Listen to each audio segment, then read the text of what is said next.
Now 12:03. So we will go ahead and get started because we only want to do this for 1 hour so that all of you can get back to work and whatever else you're doing. And we want to allow enough time for our participants and presenters to be able to get involved. So I'm trying to let people in while we're talking, but I just want to just thank everyone for coming. Um, if you can, mute your device so that as the presenters are providing their information, we don't have any background noise from anyone.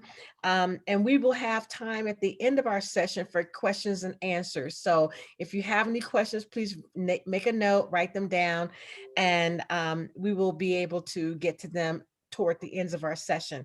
The goal of these lunch and learn sessions is really to share information, to offer support to one another, to provide resources or referrals if needed, and to promote teamwork and collaboration for United Methodist women and our supporters, and to create a positive culture and boost morale, because I think we need that. After coming out of this pandemic, we've all been through quite a bit, and it's just good to have a place where you can come together and connect with others. I think everybody would agree with that, right? You all are, oh, you're muted, so you can't say yes. Okay. So I want to introduce Dawn Wiggins Hare. She is the General Secretary for the General Commission on the Status and Role of Women. And I just think Dawn is just a fabulous person. And I want her to offer you a welcome. I know she's trying to deal with a situation personally, but I want her to have some time to share with you her thoughts and ideas around the Lunch and Learn sessions. Dawn? Are you there?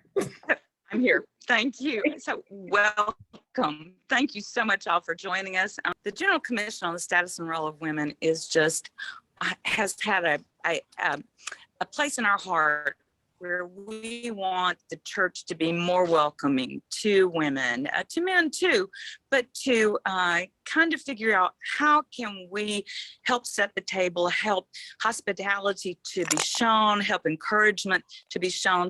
So this Lunch and Learn is meant, just like all of the programs at the General Commission, are meant for both clergy women and lay women, because lay women, you can say things sometimes the clergy women can't say. You can speak up when sometimes the clergy women are a little hesitant because of job security and looking towards the future. So be emboldened, be empowered to take the lead here and be supported.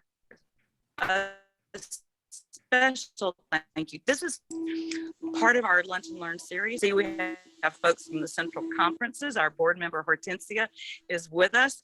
We are so honored, Alice, to have you and Claire with us as part of the team. That we're actually, this is one piece of a larger project we're putting together this year of how to welcome a woman pastor.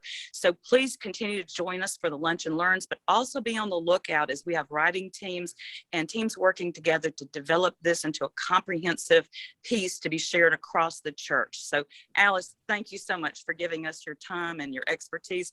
Claire, we have rock stars on this Lunch and Learn today. So I just want to thank you all. And please stay tuned, share these Lunch and Learn links with your friends, and let's just continue to grow and make the church a better place as we seek the kingdom.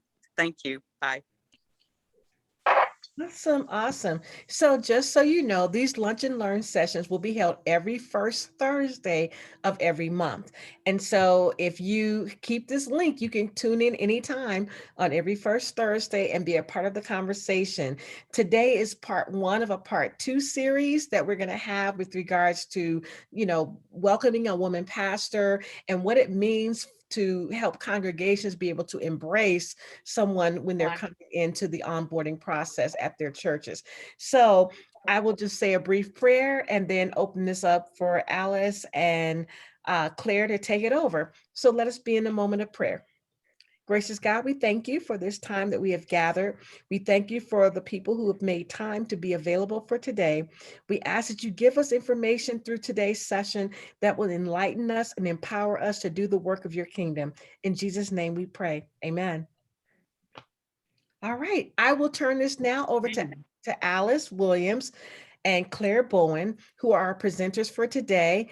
and they will share the process for onboarding new clergy and how we might all benefit from their wisdom because they have tons of wisdom. Alice, Claire? Thank you so much. My name is Alice Williams. I am laity from the Florida Annual Conference. I attend St. Luke's United Methodist Church. And just kind of a short story here, I am traveling from a vacation. We actually drove from Orlando, Florida to Grand Lake, Colorado, which is a 2,000-mile one-way trip. And we're headed back now. And the beautiful thing about our connection as being United Methodist is that an hour or so down the road, I was able to call Abilene First United Methodist Church in Abilene, Kansas, and say, hey, I'm on the road and I need to make a phone call, Zoom presentation. Would it be all right if I came in and did it from your church? And I am here and bring you greetings from Abilene First United Methodist Church, which Abilene is the home of Ike and Eisenhower, who was our president. And it is a lovely, quaint place that I would highly recommend if you're ever out this way, that you just take a moment or two and stop, because it is a beautiful little town. So I am honored to be able to be a part of this today. And so I thank you, Pamela, for asking to do that. And then with me is my very good friend, who is a real trooper when I call and say, hey, listen, would you mind doing something with me? But every now and then God graces us in our lives with people who have gifts and graces that, that help you to grow more. And Claire Bowen is one of those individuals who has been that for me. And we've partnered together for a bit. And so Claire, just if you want to go ahead and introduce yourself. Yes, hello. I see some familiar names and faces on here. Am I loud enough now, Pam? Yes, you're fine. Okay, good. I'm laity as well as Alice. And I live in Atlanta. I'm a member at Peachtree Road United Methodist Church and a lifelong Methodist, but I'm an HR specialist. And Alice and I speak the same language. And somebody else pointed that out to me about, I guess it was about 3 or 4 years ago. I got a text from somebody it was actually a bishop in the room with Alice who said, there's a woman you need to meet because you speak the same language that she does. And of course, as soon as we met, it's been like that. I never worked in the church until I brought a process of new leader onboarding to the church in 2013. So that has been a fun journey. And now I really don't want to work anywhere except for the United Methodist Church. Wow. And we share that. I spent 30 years, sorry, with the Disney organization, 20 of it in human resources. And I'm just where Claire is. If I left Disney about 5 years ago to focus primarily on bringing what we knew from HR into the church, as Claire is doing now as well. I do have a brief presentation, maybe about 20 minutes or so, that I wanted to go through about some things as we think about pastors, how do we welcome them?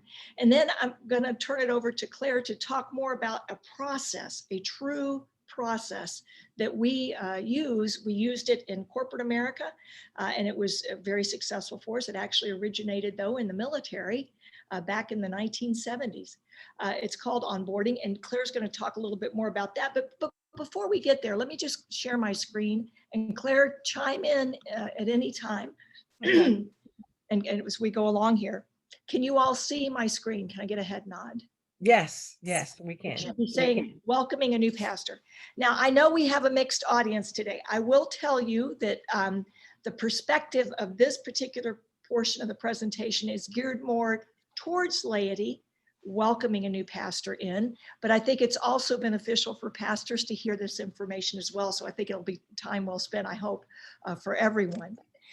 In addition to that, we would down the road like to do a special brown bag or lunch and learn for pastors, taking it strictly from the pastoral perspective as you come in, how to think about some things that you might do within your first 90 days, first year, first couple of years to help your church.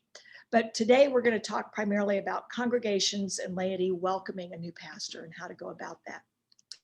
So let me get to my screen. I love this quote. If you receive your new pastor as a spiritual leader sent to encourage your faithfulness, challenge your presuppositions, and to bring out God's best in you, the relationship between your pastor and your congregation will be vibrant and effective.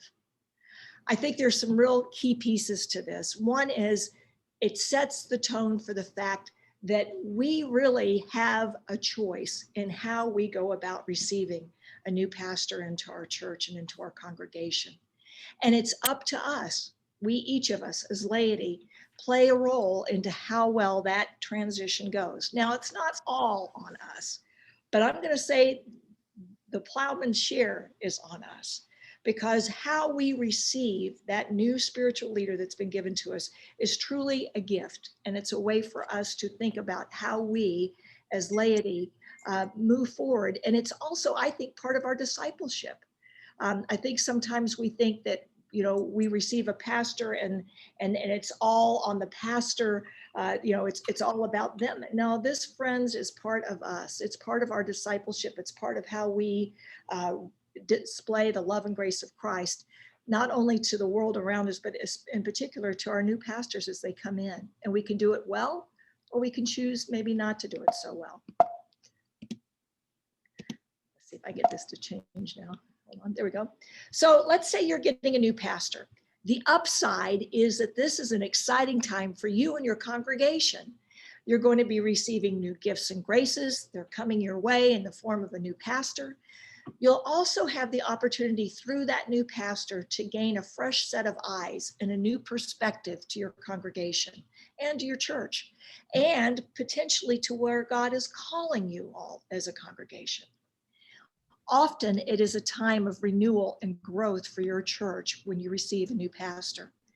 And the possibilities and the impact to the congregation and the community are truly endless. I think this is one of the freshest moments that a church has, is when they receive a new pastor. So the downside, though, is that it's a time of change. When a new pastor is coming to you, that means that you've had to say farewell to a pastor that your church has known and likely loved.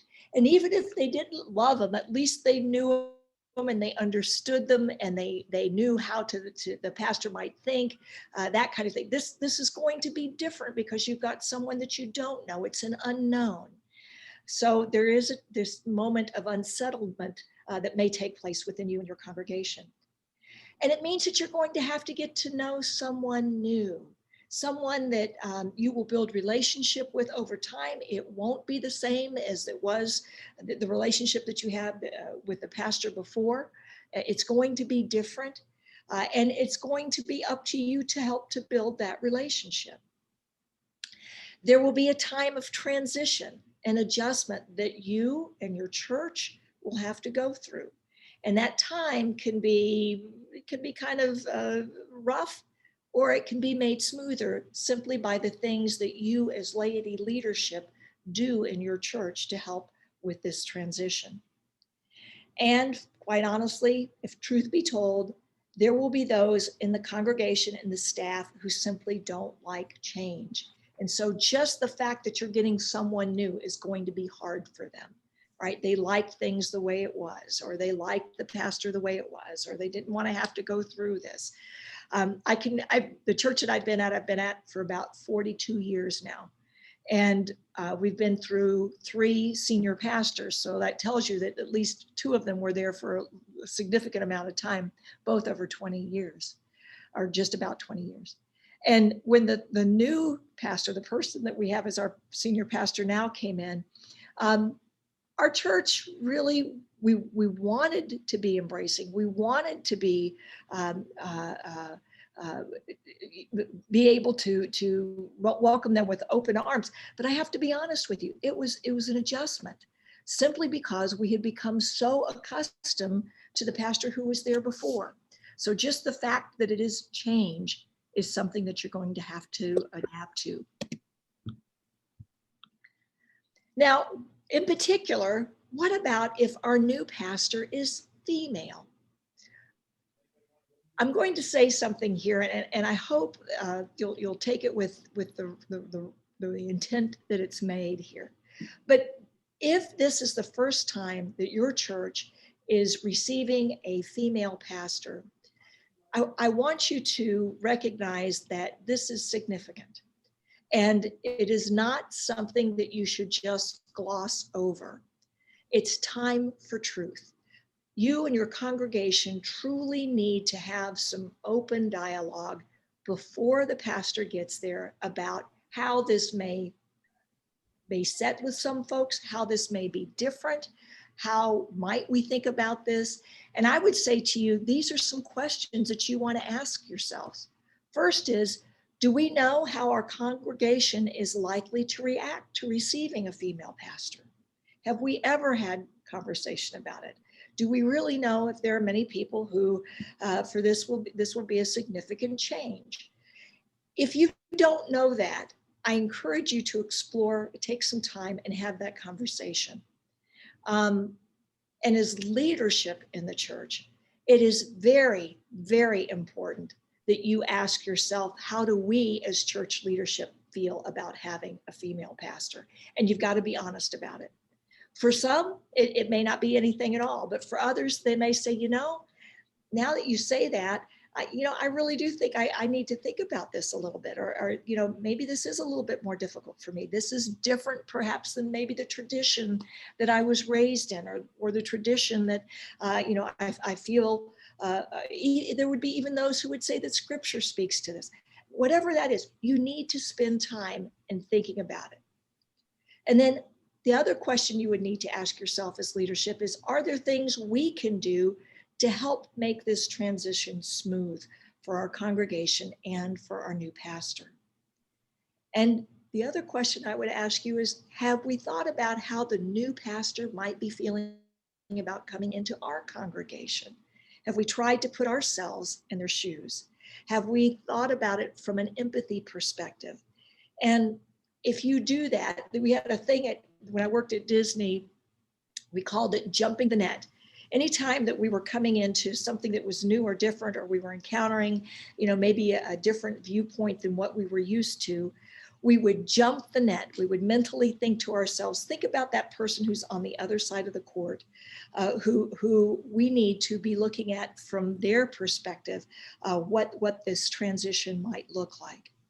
And then the last question is, how can we support our new pastor? What are some things that we can do to help make this a little easier in transition? Claire is going to be talking in a few moments about a process that can help to do this. It can help start it. But I would also say to you that there are other things that we can do before the pastor gets there, when the pastor arrives, and after the pastor gets there that can help to smooth this transition.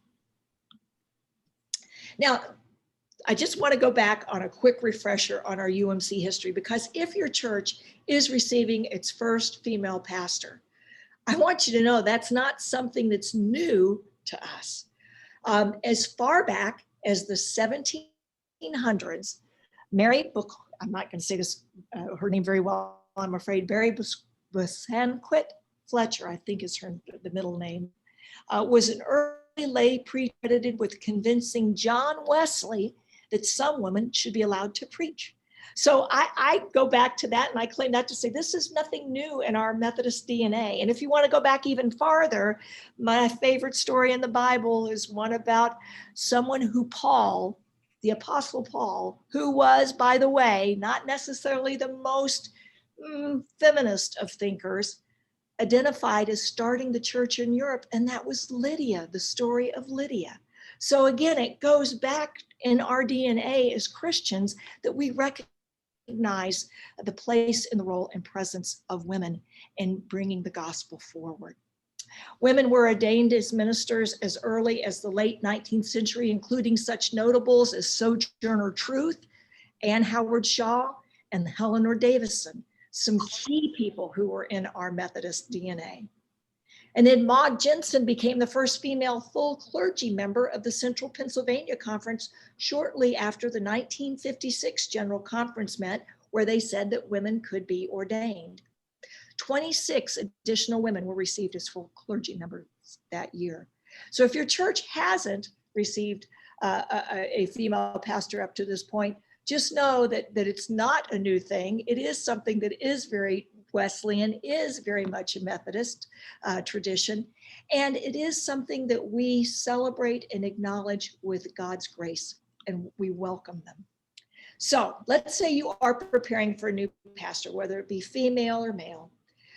Some of the things that you can do before they even get here: please start to pray for the new pastor and their family. Start to hold them in your thoughts and prayers, even as you open meetings within the church. Begin to pray for them. Make it both public and in private prayer, so that people start to begin to corporately begin asking God's blessing and grace upon this new member that's coming into the church. And then the other thing, and this may be the hardest, is say goodbye to the previous pastor in a healthy way. You need to let go. And that pastor needs to let go. And we work with that as well as part of our onboarding and offboarding processes that we're going to be talking about.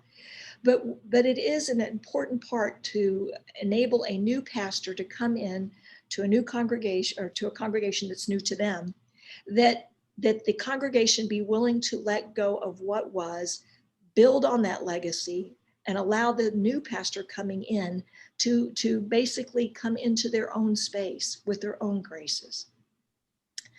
Another thing we suggest is that the SPRC and or admin council should prepare an overview of the church. And what that means is that you are taking a look and try to be as objective about things as you can. You want to put together things like, what are the financials? What's the membership look like? What is the list of strengths and opportunities as you see it for this congregation, so that comes to the new pastor? Our hope is that perhaps the old pastor and the new incoming pastor would have the opportunity to share this information. But if that doesn't happen, then that falls back on the SPRC or the admin council to make sure that takes place. So that transfer of knowledge, that's in some textbooks, they call that, it's the passing of the understanding, the passing of knowledge, right, that you would give to a new pastor. And then we encourage people to mention their name to the pastor for the first several encounters. It is so overwhelming to meet people and to try to remember names. And the pastors that I've talked with, they said it is so helpful to me if people will give me their name. So the way that works is basically you'd say something like, "Hi, Pastor, it's Alice Williams. I'm so grateful that you're here." And then every time I would see him, "Hey, Pastor, it's Alice," so they can begin to make that connection, trying to make it easier for them to build relationship. Don't put it on them all the time to see if they remember you or, how good their memory is. Help them along with this. And as leaders in the church, help introduce people. Even if you think that they may have met them before, go ahead and, introduce them. "Hi, this pastor, it's Alice Williams, and with me today is, if you in my church, this is Sister Cindy, or this is, Brother John, or it may be that this is, but help people to begin to understand and make that connection. And I would also encourage you to think about how you might welcome the group, the pastor as a group or corporately into the congregation. So consider a first Sunday reception or something along those lines, where people in the congregation can actually begin to start to make acquaintance in a comfortable way for the pastor. As you prepare for the pastor's home and office, please, please, please do this. I have heard this over and over again from pastors when they move. Please do a deep cleaning for both the office and the parsonage. I think one of the hardest things for a pastor to face is to have to come into a home. They've got the moving truck and everything, and then they have to go in and they realize we've got to clean it before we can bring anything in. Especially in this time that we're in right now. If you would please ensure that it's a deep cleaning. That means carpets, that means wiping down, walls, baseboards, all floors, all of the things that make sure that it looks the way you would want it to look if you were coming into a new home. Arrange to have all repairs at the parsonage, if there is a parsonage, or at the office done before the new pastor arrives. One of the, again, frustrating things that I hear from pastors is when they come into a new location and, they say now, go ahead and get settled, but on Tuesday we'll have, new carpet put in, or on Wednesday, the air conditioning people are going to come and they're going to try to get all of that done ahead of time so that all of these things are out of the way and that they're coming into the least disruptive of weeks that they can have, because moving is a big deal, as we all know. Stock basic supplies ahead of their arrival. Go ahead and buy some paper towels and toilet paper and hand soap. And yeah, it may not be necessarily the stuff that they would typically use, but I guarantee you they will appreciate the fact that you took the time to just have some basic supplies ahead of time. I've known churches that have gone on ahead and basically just stocked the refrigerator with a few things. They tried to know a little bit more about the pastor. We're going to talk about this in just a minute.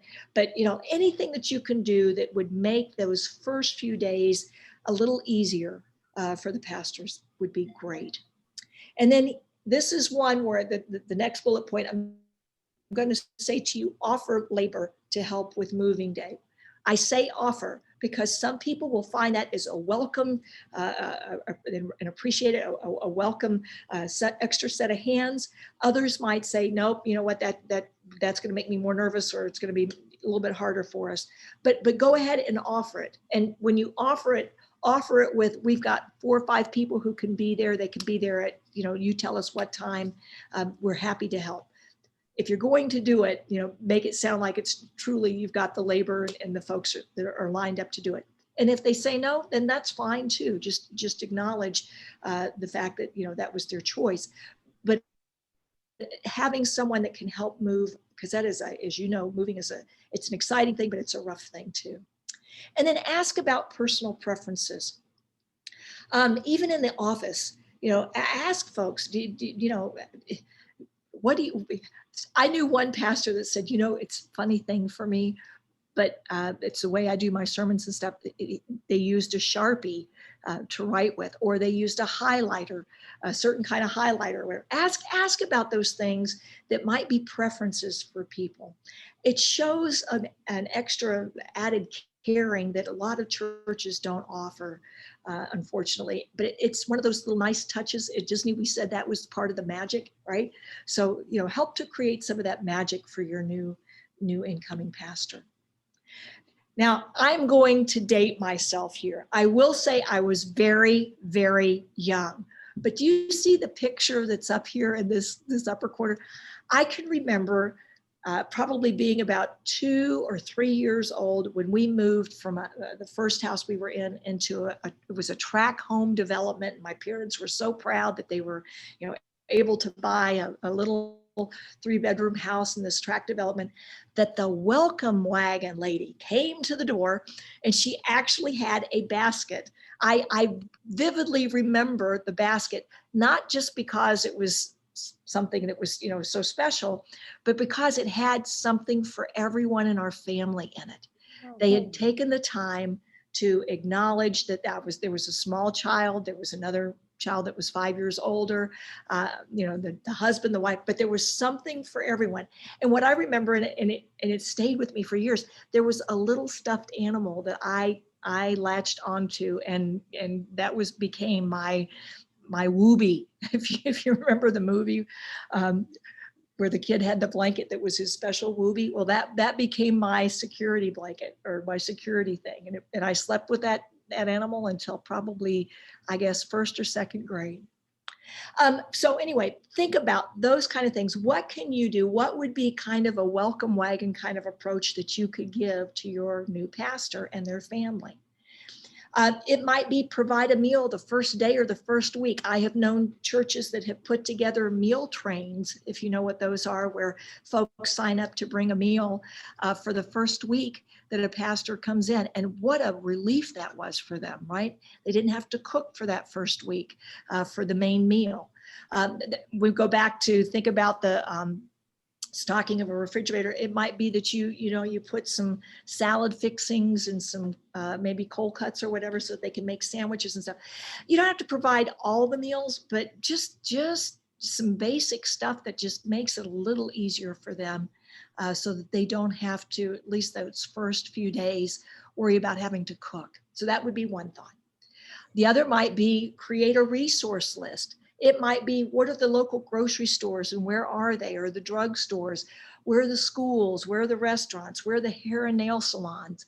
Public parks, a vet's office for the, all of those things that you just think might be helpful. And if you don't want to create them, go to your local chamber of commerce and pick up some of the brochures or that kind of thing that can at least help people begin to get grounded.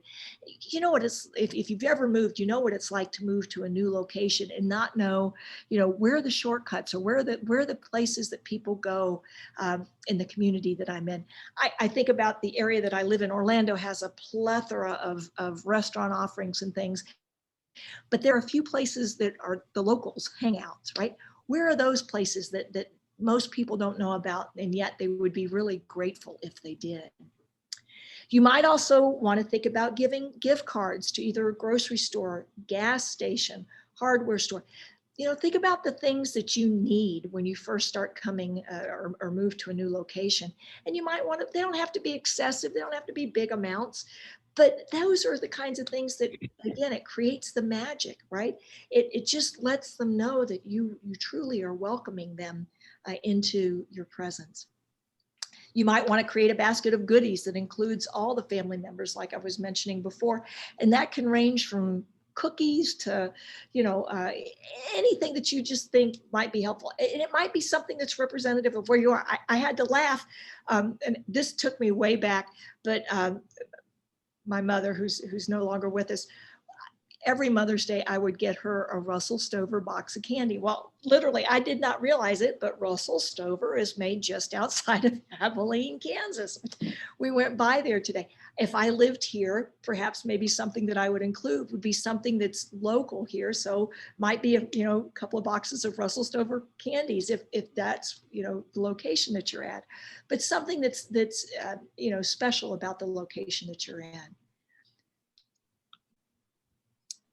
And then I would start to focus on creating a partnership. Be prepared both for you and your congregation to allow the new pastor to lead. Let me say that again. Allow the new pastor to lead. I have to be honest with you, as laity, sometimes it's the hardest thing for us to do is to realize and recognize that we are being led. That's part of what having the pastor come in as. They are our spiritual leader. They are to help lead the church. Now, we do it in partnership together with them, but we need to be able to be open and ready to allow them to lead. It is very, very common when a new pastor comes in that congregations, and especially leadership teams, we know how things have been going. We know where the issues are. We know all of that. And so we want to maintain it, and it's a good thing. There's nothing wrong with it, but we need to be ready to allow ourselves to be open to the influence of a new leader coming in. And we need to allow them to be able to grow into their gifts and graces with our congregation, and to be able to make the changes that would enable us to flourish.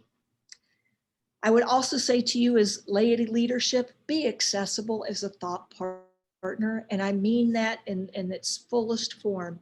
Thought partners are not people who come in and tell someone what to do. They are someone who walks beside a pastor and gives just the opportunity for the pastor to bounce ideas off, to share observations.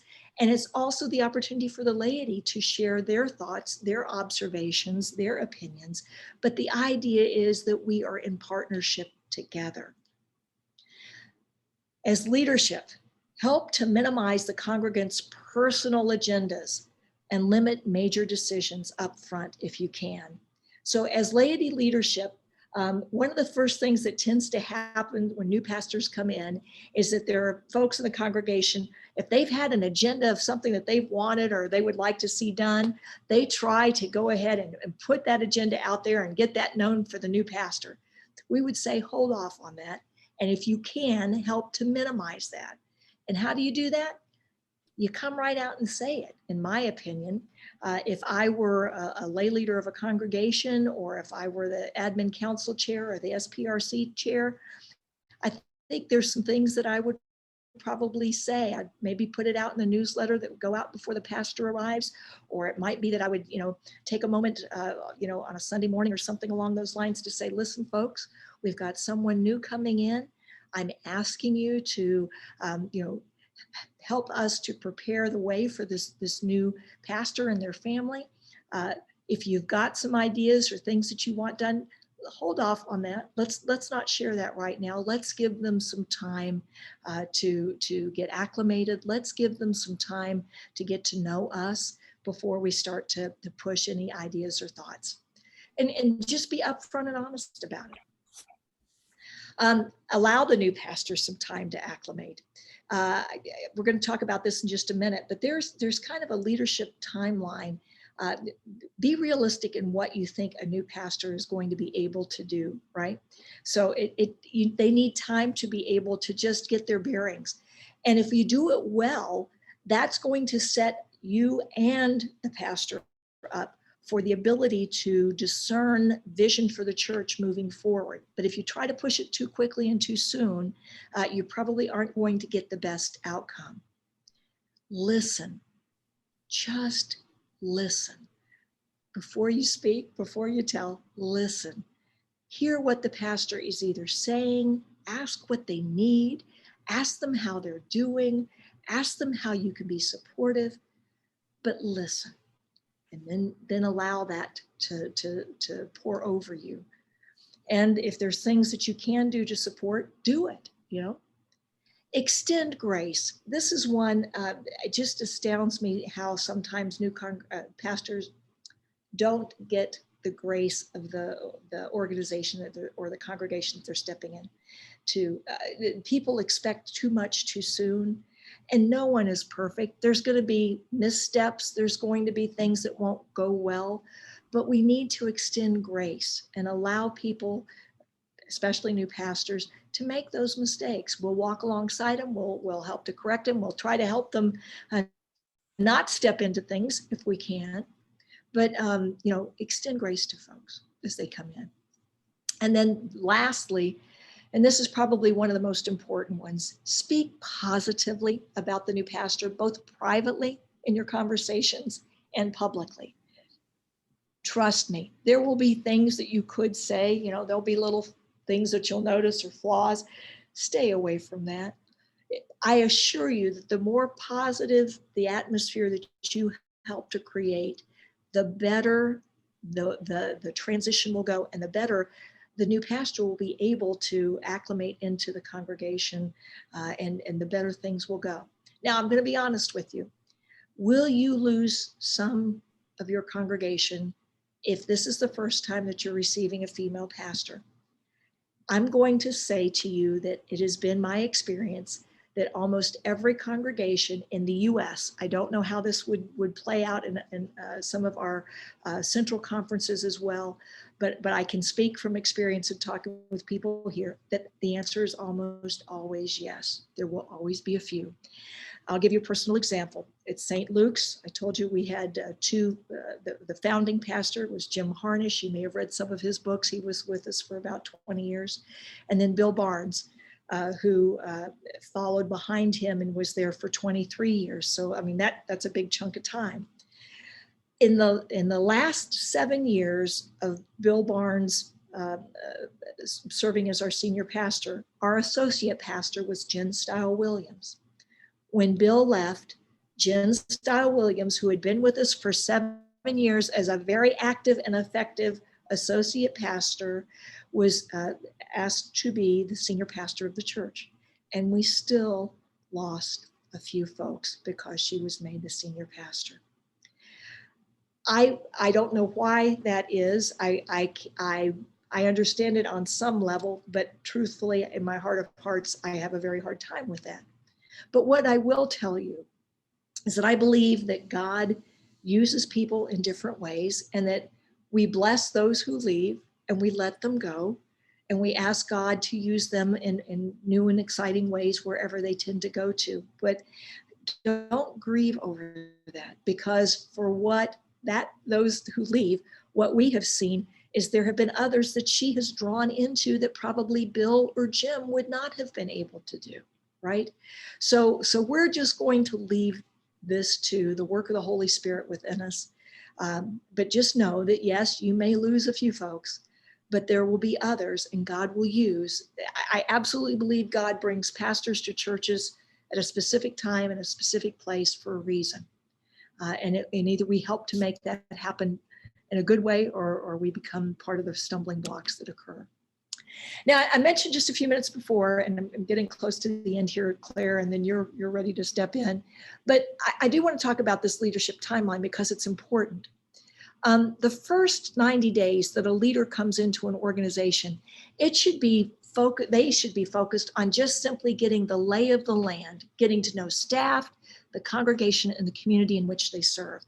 And anything that you can do as laity to help that process, to help facilitate that, to help the pastor make these connections and stuff, is going to help smooth that transition. Most research will say that, or the leadership research will say that the first 6 months is about when someone has a true fresh set of eyes.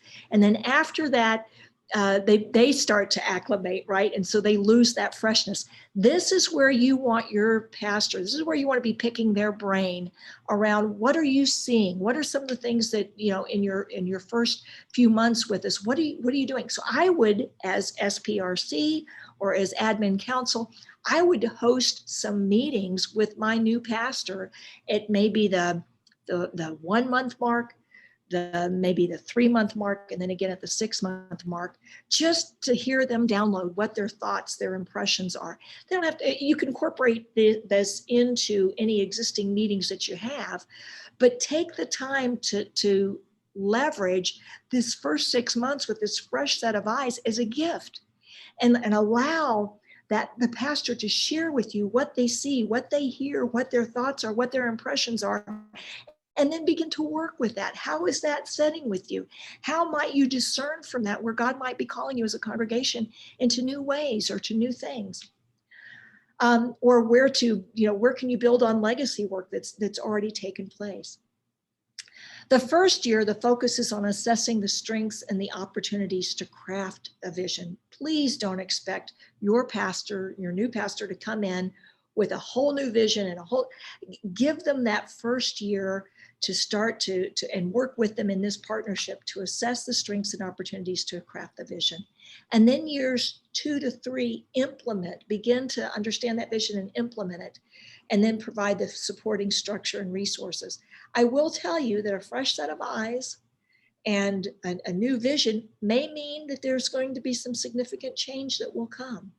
It may mean that you look at reprioritizing some of the things that you thought were important, or finding new ways of discipleship that take you into the communities that you're in. Praise God for that, right? It may be difficult, it may feel awkward, it may be changed, it may take a little bit of time, but that's what we should be doing. If we're not doing that, then we become stagnant. And then we say in year 4 and 5, reassess how that vision is going, reassess how the implementation is going, and make whatever adjustments that you need to do. This is one of the reasons that the Methodist Church has changed over the past probably 2 decades, from having a 4 to 5 year appointment to having longer appointments with a lot of their pastors, because we begin to understand that the only way that we can move from an as is into doing the good work is to allow some time for these pastors to begin.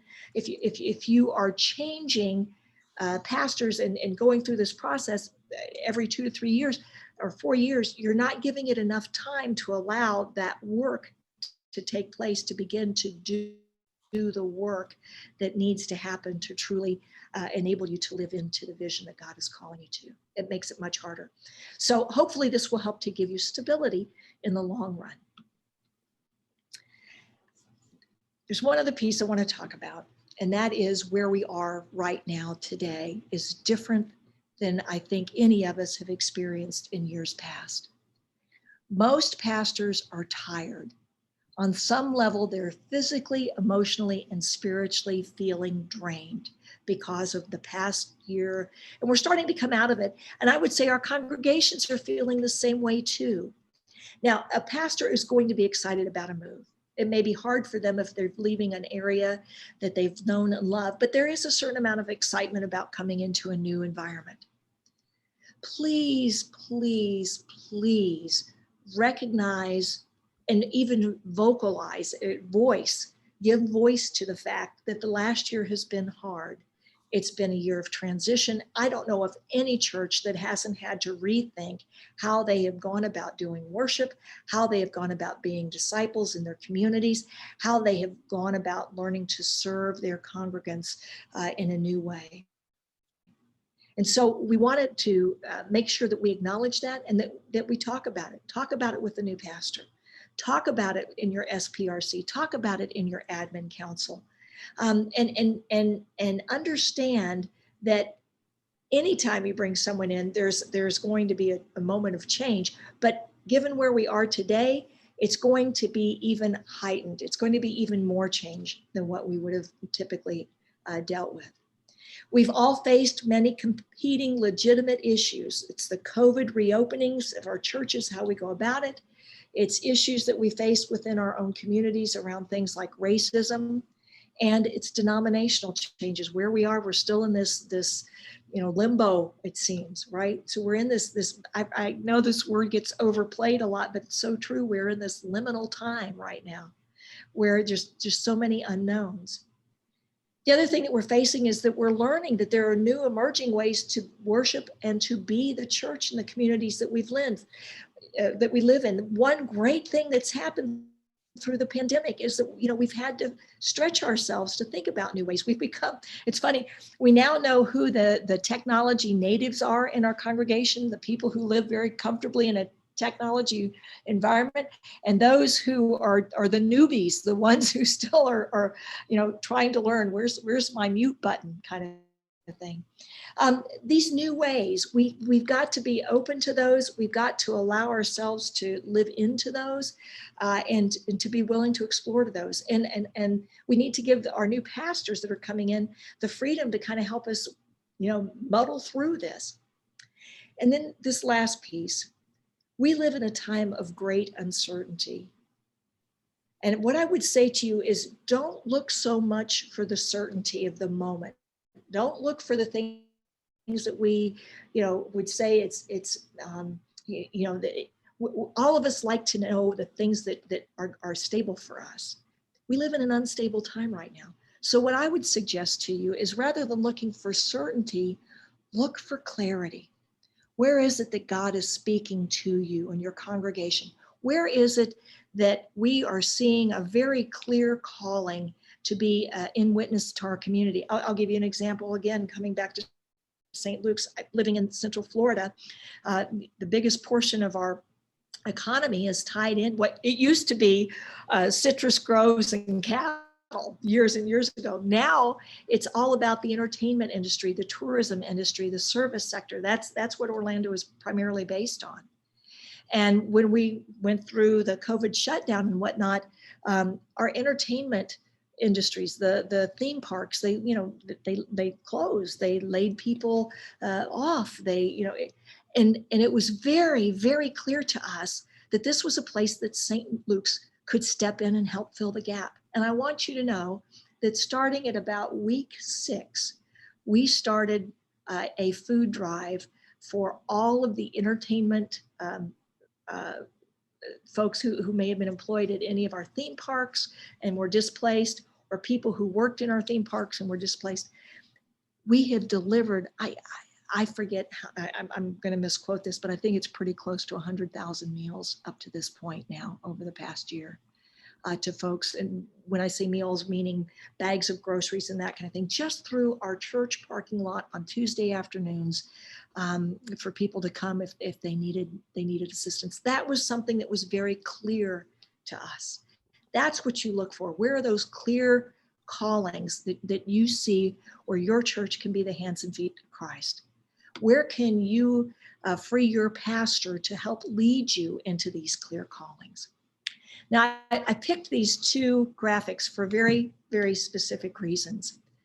I don't care where you live, where you are, whether you're in Abilene, Kansas, or you're in Orlando, Florida, or you're in Amelia Island, or you're in Atlanta, or you're in upstate New York, or whether you're in one of our central conferences in another country. We are all living in a new normal. We are not coming out of this being able to go back to things exactly as they were.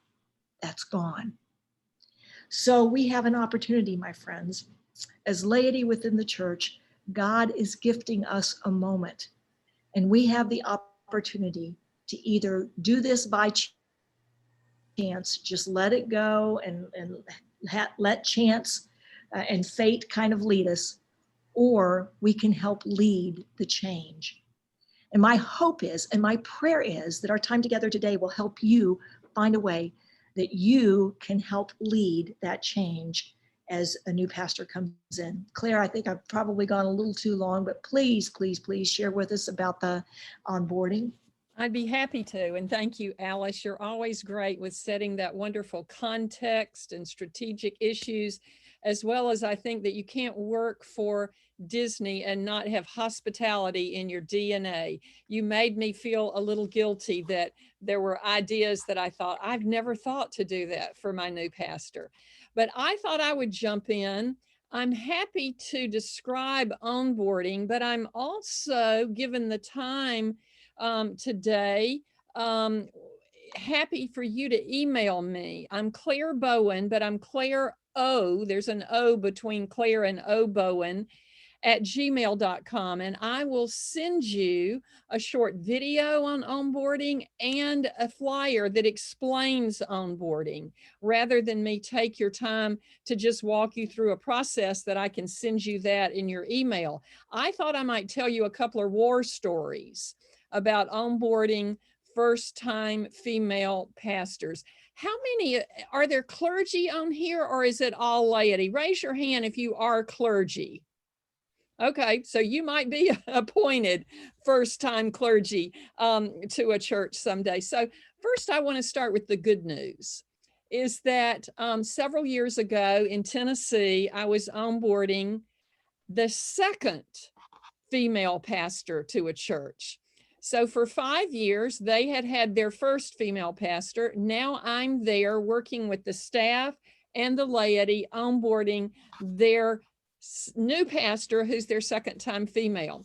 And one of the questions I ask in onboarding when the pastor is out of the room is, what are your concerns about receiving this new pastor?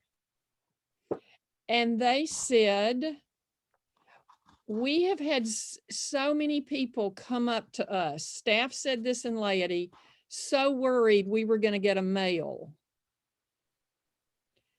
And the reason is, many people joined this church because they wanted their daughters to hear a female voice in the pulpit and to have a spiritual role model of the preacher every Sunday speaking with a female voice, so that their daughters knew whatever they wanted to do in the church, there was a role model for it. And I was teary hearing that.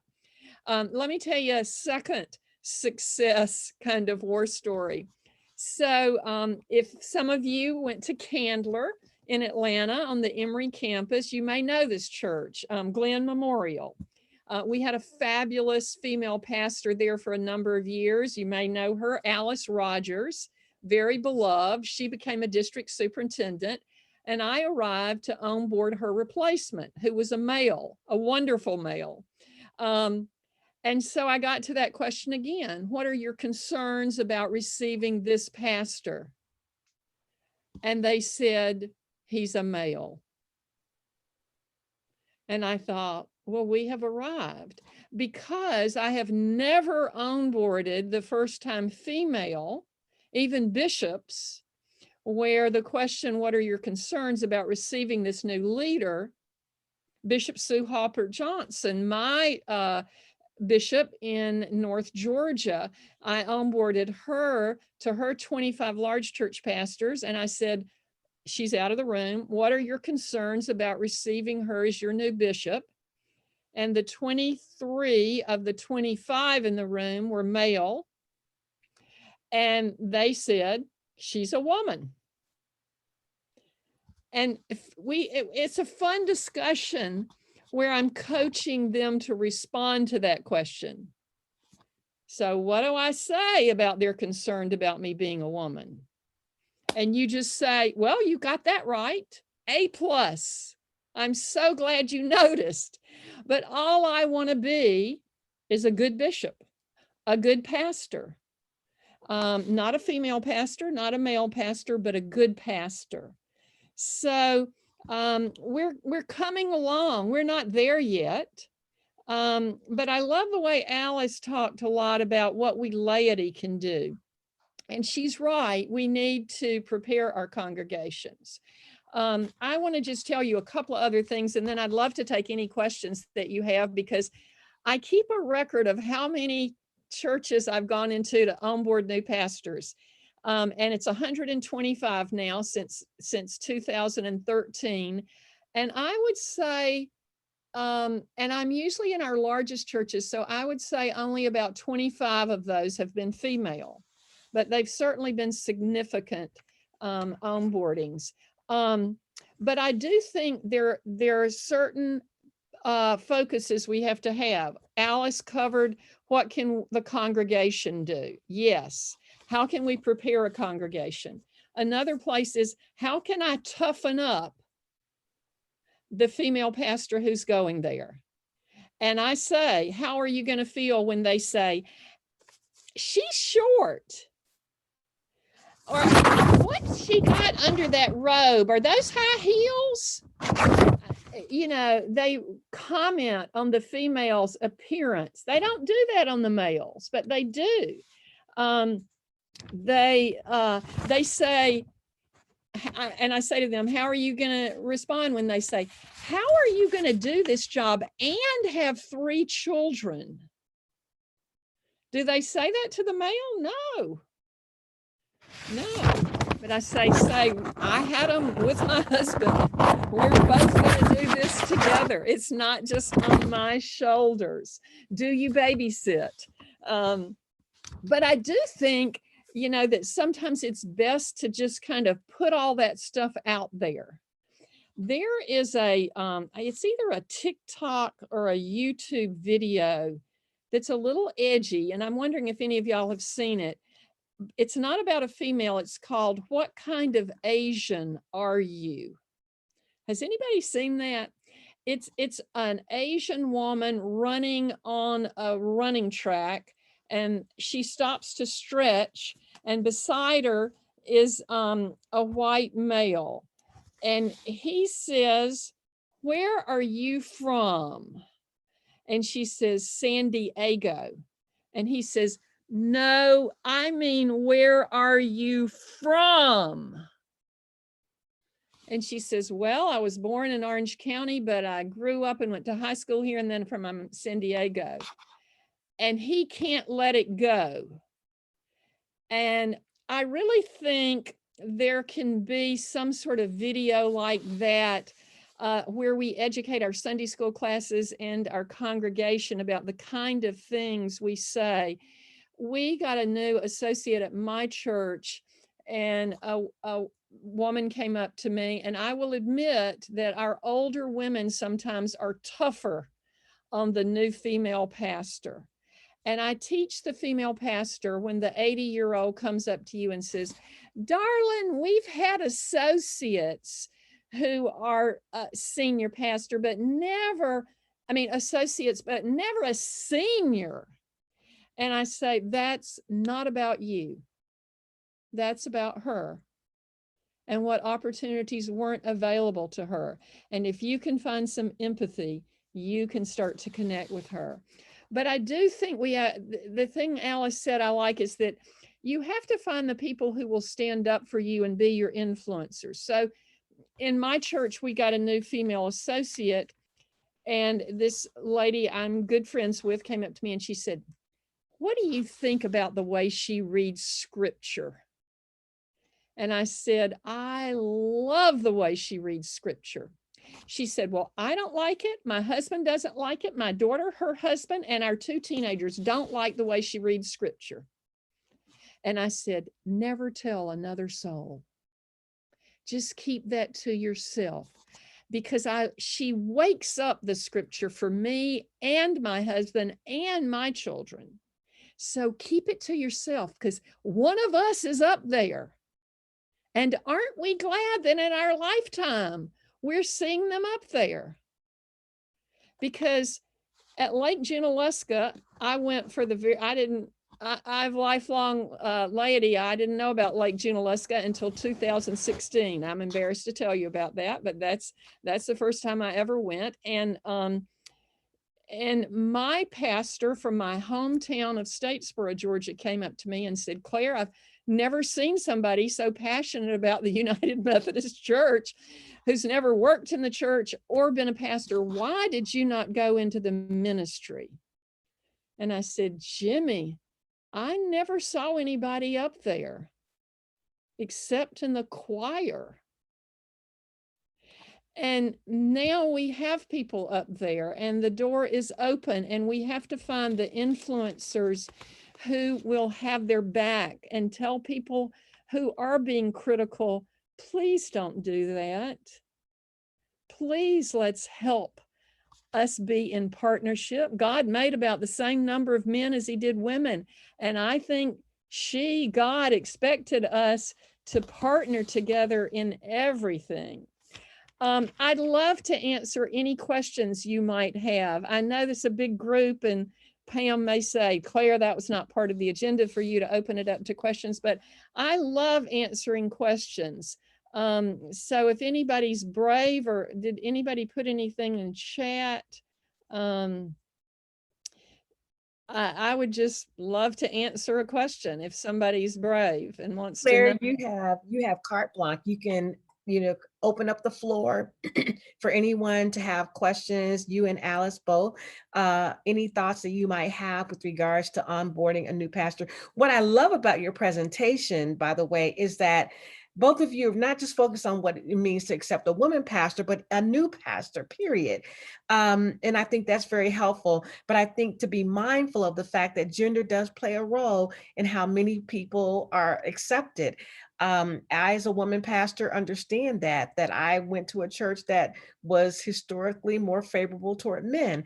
And how do you navigate those murky waters? I think those are kinds of things that we need to talk about. What does it mean to be a woman pastor and walk in those spaces and develop the type of core connections you need in order to be successful?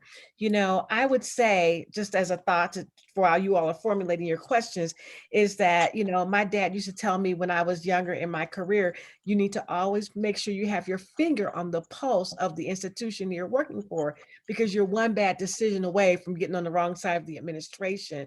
And that was because I used to report to presidents of universities and things like that. But it's the same thing in the church. You have to know where the power lies. You have to understand who's really running things, who's really speaking truth to power, and they may not have a title behind their name. And so if you could speak to how women could go into these congregations and begin to develop a sense of connection with the power struggles and the power players. Can you talk a little bit about that? Some of us do it well, some of us not so well. Yeah, I like that question, because I've gone into when an appointment has gone bad and it's in the ditch and it's a woman. Well, lots of men too, but we're talking about women today. And one of the things that I've noticed is that, let's say, and I'm talking a lot about age, but I want us to understand that the younger generation is much more accepting of a lot of things. And yes, I love our traditions that we hold dear, but let's say I've got a 65-year-old woman and I've got a staff parish committee that's at odds with her. And I'm saying, you've been here 2 years. Why didn't you put some younger, influential, forward-thinking people on this committee. You've got 72-year-old men, 5 of them, and they are threatened by your power here. You know, first year you inherit, but then you go in and you start bringing in the fresh thinkers and putting them on your important committees. That's one way, Pam. Yes. Kelly just stated that they have received their first female pastor in the history of her church, and they're excited about it, some of them at least.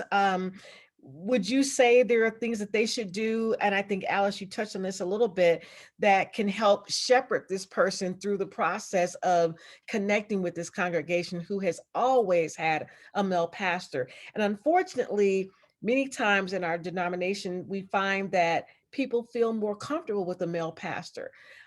So how can they embrace her and make her welcome? Alice, you're Miss Hospitality. I'm gonna.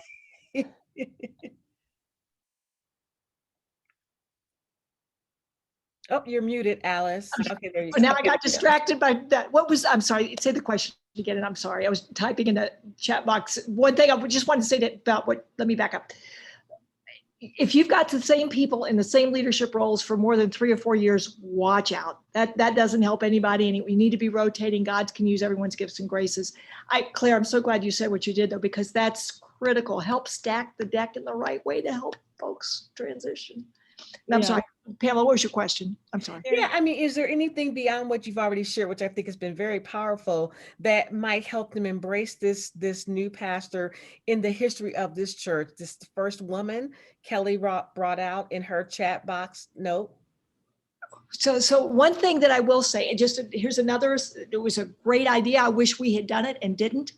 But in a church where it was going to be a difficult transition and they knew it, the DS actually had the church go back and they did a welcome for the new pastor coming in. And they lined the church up by decades. How many of you been here since 1940 or something, and literally had people line up in there, and they had each of them share something that was significant of the church or some memory where they saw God at work during that time frame.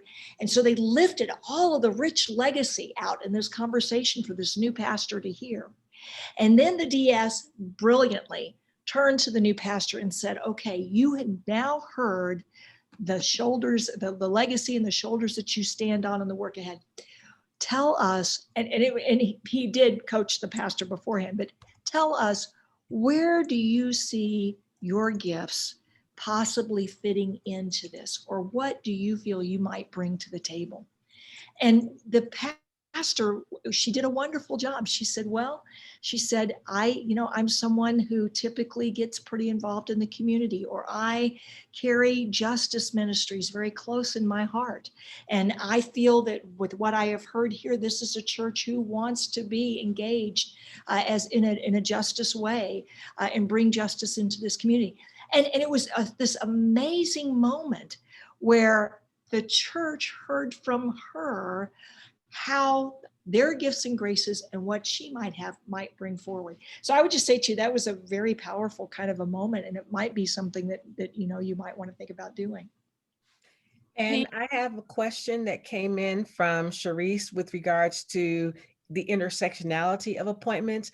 And we are going to do a part 2 with Alice and Claire that is really going to be primarily for clergy persons to deal with the intersectionality and the nuances of being a clergy person and how they might navigate. So this session today was largely designed for Clay and Lay, but we want to focus on that in our next session because we just knew in an hour we wouldn't have time to do all of that today.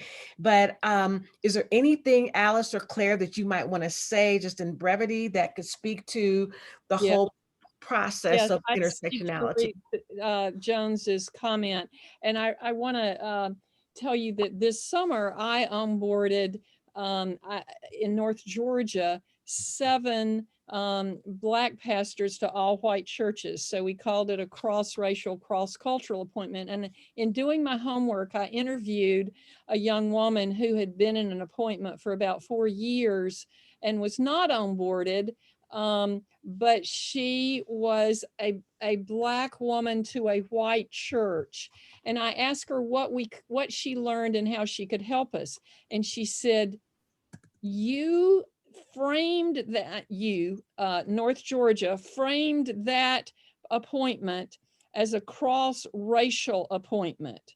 I was Black going to a white church. No, I was a Black woman, the youngest they'd ever had, the first Black they'd ever had, the first woman they'd ever had, and the first pastor in 25 years who had had young children.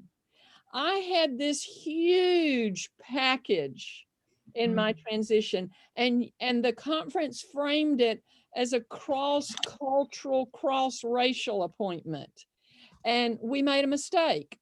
And she gave me great advice, but I think that Sharice Jones was commenting about that. Yes.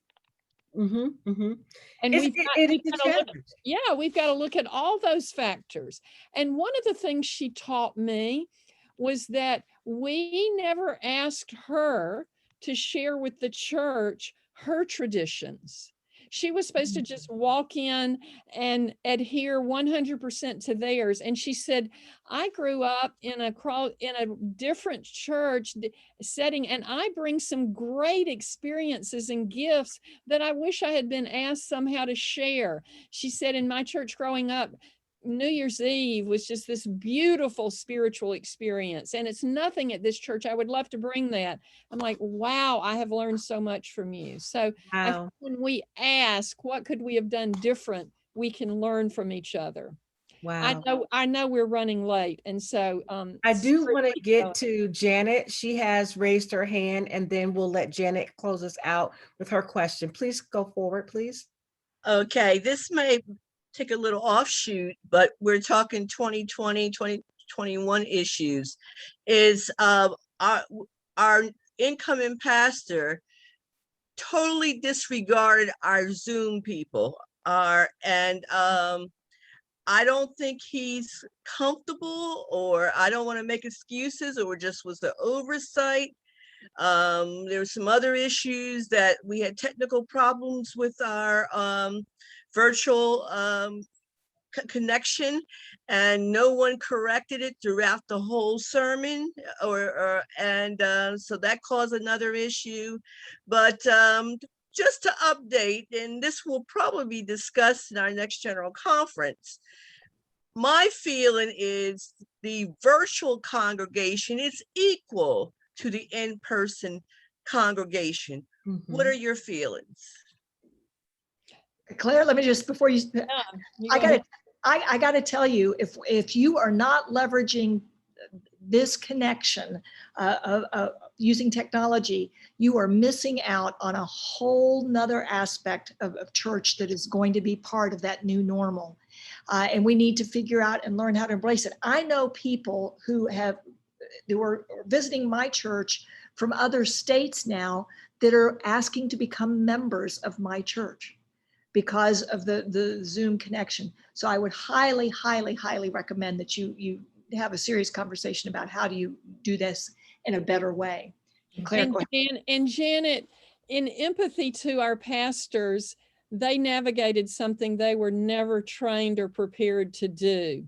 And so many of them need resources that we, need to provide for them. There's a company in Atlanta called Foundry Creative that just pivoted during this time and went in and provided technology to pastors. And I think sometimes you can go in and close the door and say, I want to give you my experience of seeing you on Zoom and seeing you in person.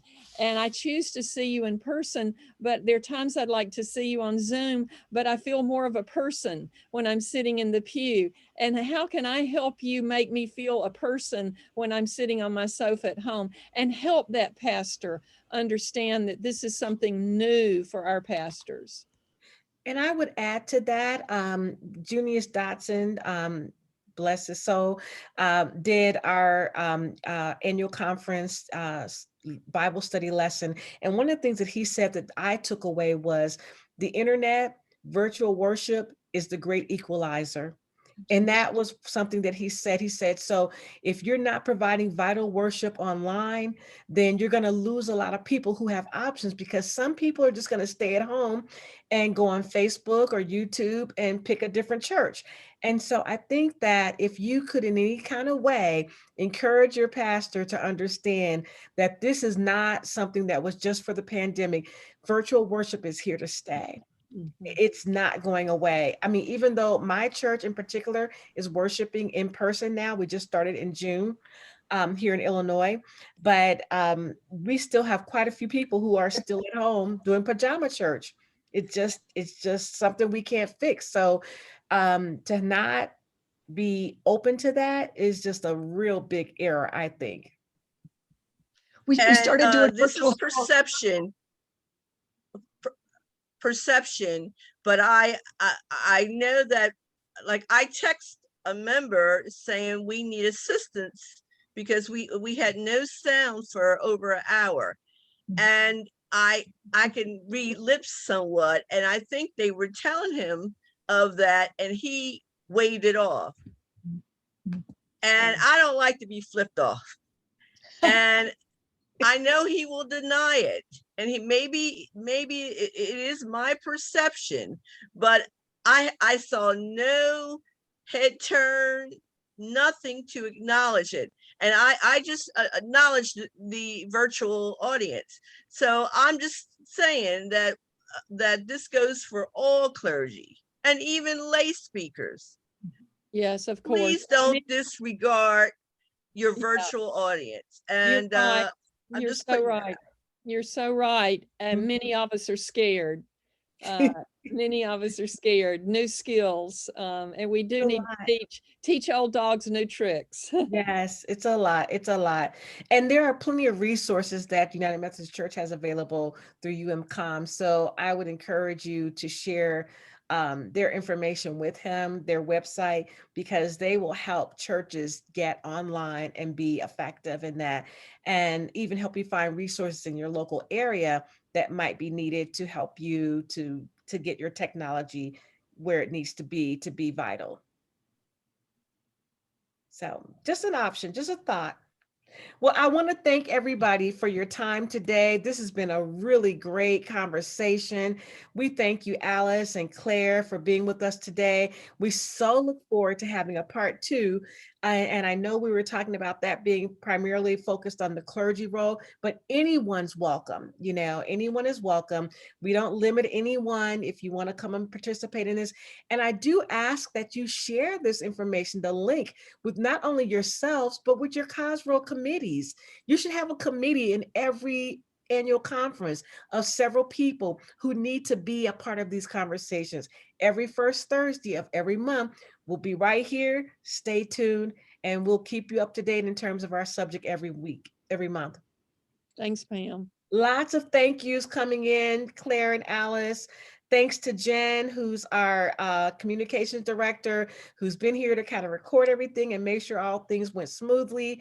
And thanks to Dawn, she's dealing with a personal matter right now, so she had to depart a little bit early, but we appreciate her giving us this space for these conversations. And again, this is the Women's Leadership Summit that we did in October, sort of a continuation of that, because we want to keep the conversation going. So when we have our next event, our next conference, all of you will be engaged. And we thank you so much for being here today. God bless you all. Thanks so much. Have a wonderful